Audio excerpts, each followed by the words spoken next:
தேய்பிறை அஷ்டமி, பங்குனி மாத தேய்பிறை அஷ்டமி. நான் என்றைக்கும் சொல்லுவேன், தேய்பிறை அஷ்டமியை மட்டும் மிஸ் பண்ணக்கூடாது. நம்ம வாழ்க்கையில் நிறைய கடன் இருக்குது, பெத்த கடன் இருக்குது, பெத்தவர்களுக்கு கடன் அடைக்கிறதும் ஒரு கடன் தான். நாம் பெற்றதுக்கு கடன் அடைக்கிறதும் ஒரு கடன் தான். அதுவே ஒரு பெரிய கடன்.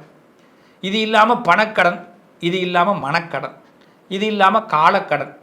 வாதியாருக்கு நம்ம செய்ய வேண்டியது இருக்குது, கல்யாணம் பண்ணவங்களுக்கு நம்ம கொடுக்க வேண்டியது இருக்குது, மாமனார் மாமியார் இதுமாரி உறவுகளுக்கு கொடுக்க வேண்டியது இருக்குது. இதெல்லாம் மொய் எழுதுறது மாதிரி இது ஒரு கடன். இந்த கடனெல்லாம் நமக்கு நிறைவேறணும். கடன் இல்லாமல் ஒரு மனுஷன் காலத்தை கடக்கணும்னா கால பைரவர் அனுகிரகம் வேணும். அப்படிப்பட்ட கால பைரவரை பங்குனி மாதம் 27ஆம் தேதி, ஏப்ரல் மாதம் 10ஆம் தேதி வெள்ளிக்கிழமை தேய்பிறை அஷ்டமி அன்றைய தினத்தில் வழிபாடு பண்ணுங்க. மிளகு தீபம் போடுங்க, பைரவரை வழிபாடு பண்ணுங்க. நிச்சயமாக பைரவர் உங்களுக்கு அனுகிரகம் பண்ணுவார். எல்லாருடைய எல்லா கடனும் அடைக்கப்படும். நல்லது நடக்கும்.